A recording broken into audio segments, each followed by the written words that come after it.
Hello, subscribers and survivors. Welcome back. This is episode 4. We have been on a journey to learn about the differences in the definitions of sexual trauma. We began our first episode with an overview, but our first episode, stepping into the types of sexual traumas, was over childhood sexual abuse. Our second episode about the types of sexual trauma was in relation to rape.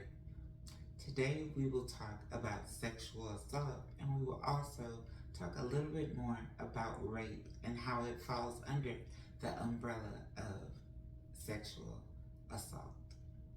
So I want to begin by letting you know what classifies or what category things can fall under sexual assault.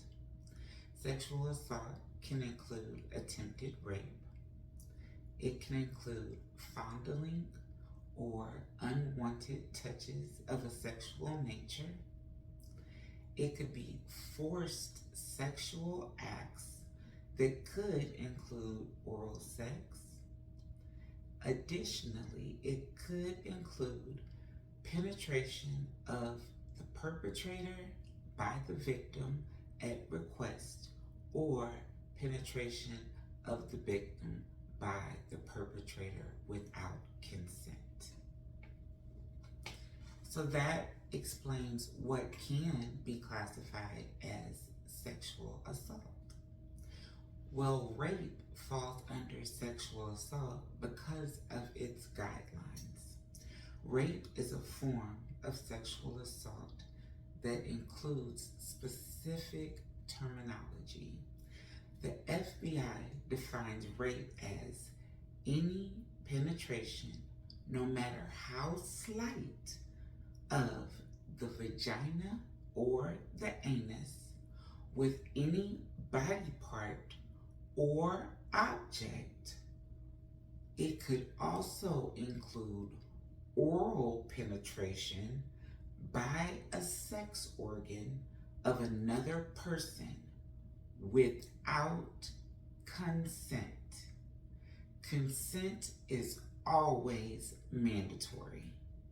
So the FBI has set out certain definitions to help classify what acts are criminal when it comes to rape. Rape is a form of sexual assault. Next, we're going to talk a little bit about who are the perpetrators. 8 out of 10 individuals who are victimized or sexually assaulted are sexually assaulted by someone that they know. This person could be an intimate partner, an acquaintance rape, or also known as date rape, or it could be an acquaintance rape by a classmate, a peer, a neighbor, a friend or family member's partner or spouse, a teacher, etc. But when it comes to acquaintance, you have already known this person. When it comes to intimate partner sexual violence, you are in a relationship with this person. 8 out of every 10 victims already knows their perpetrator.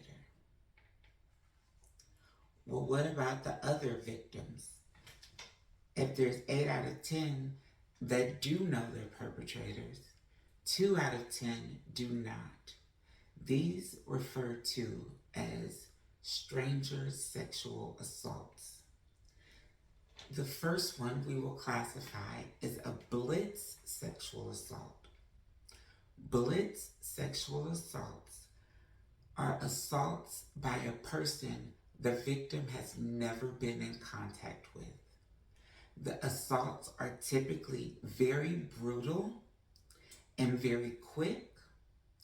They most frequently happen at night, in somewhat of a public setting. The next type is a contact sexual assault.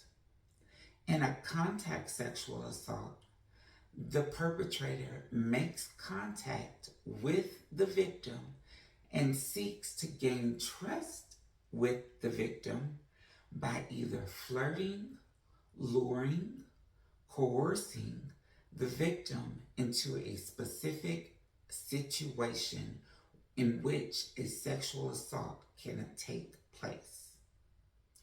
The third type of stranger sexual assault is a home invasion sexual assault. And this occurs when an individual breaks into another person's dwelling and sexually assaults them. Now, when we discuss the use of force with sexual assault, we have to open our minds to not think of force in black or white terms. Force is not always physical pressure. Force can be emotional. Force can be psychological. Force can include coercion.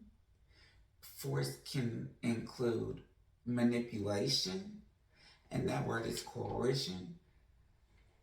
So all of these things, including threats, can force a person into a sexually assaultive situation in which sexual trauma occurs. Intimidation tactics are oftentimes used to manipulate the person into feeling pressured to engage in a sexual act in which they do not want to consent to. In this day and time, with so many individuals, males and females, coming out and identifying themselves and saying, "Me too," it is important that we as individuals seek an enthusiastic yes from the person we are engaging sexual activities with. It shouldn't just be what one person wants and that person manipulates someone into doing something else. It should be wanted and desired by both parties. It should not be psychologically or emotionally forced upon another person. It should not be physically pressured upon another person. An enthusiastic yes means that person is excited about the opportunity to engage in a sexual activity. Consent is enthusiastically given, and when that takes place between two people, chemistry and fireworks can happen. But when consent is not given, when pressure in any shape, form, or fashion is imposed, when sexual touches, rape, or assault is imposed and inflicted without consent, sexual trauma occurs. I want the survivors who have survived sexual assault to remember that you are in no shape, form, or fashion responsible for another person's actions to choose to disrespect and violate you sexually. You did not wear the wrong clothes. You did not give the wrong signals. You did not behave in a manner that allows an individual to take advantage of you. You did nothing wrong. Please do not spend another second blaming yourself for another individual's actions. Regain your authority. You have sexual rights. You have the right to say no. You have the right to demand consent. I am serious when I talk about this because I have been a victim over and over again. But I have survived each and every time, becoming more resilient, more reflective, and more intentional with where I need to use my story to help other people, where I need to use my degrees in mental health and in psychology to help other people, where I need to use the experiences and the knowledge that I have learned from working with clients to help others. This is my journey, but this is our journey. We can help each other, whether you're a survivor, a friend of a survivor, a sibling of a survivor, a parent of a survivor, a spouse or partner of a survivor, a teacher of a survivor, a counselor of a survivor. You are important to the individuals who have been hurt and traumatized, both females and males, far too often by sexual trauma. You guys know that I like to begin our sessions with education, and I like to round them out with personal testimony. As you know, I have had 3 different perpetrators, and I have been sexually traumatized repeatedly. I have been sexually traumatized, and it has fallen under the category of childhood sexual abuse and incest. I have been sexually traumatized by an intimate partner, which has been classified as both marital rape and aggravated rape because I was drugged or under the influence of intoxicating medication and I was unconscious and therefore unable to give consent. I was also sexually violated and raped again by another intimate partner who I was not married to, who sexually traumatized me by not only penetrating my body without consent, but also raping me orally without consent. These individuals took it upon themselves to think that they have the right to choose for me. I have the right to choose for me, no one else. I have the right. You have the right. We have the right to stand up for our sexual rights. Unless we consent, unless we say yes, we demand our respect, our boundaries, and our bodies. I am a survivor, and I pray to God that I am never sexually traumatized again. But I have used each of my experiences to come back stronger. And I empower you today to consider what definition, what type of sexual trauma have you experienced? Reflect on it and make a choice to embark upon a journey of sexually healing your mind, body, and soul. This channel is called R.A.P.E, Recovering R, Abuse A, Physically P, Emotionally E.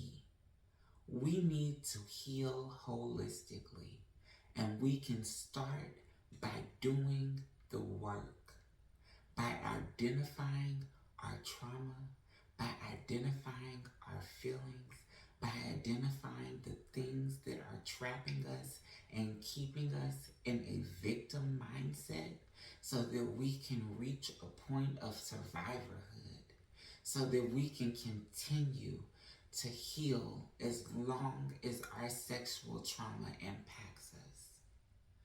I would like to end today's session by asking you to adapt and seek out a coping skill.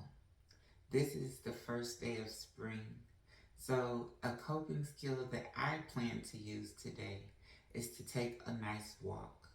Enjoy the breeze. Use your five senses, some of them. Feel it on your skin.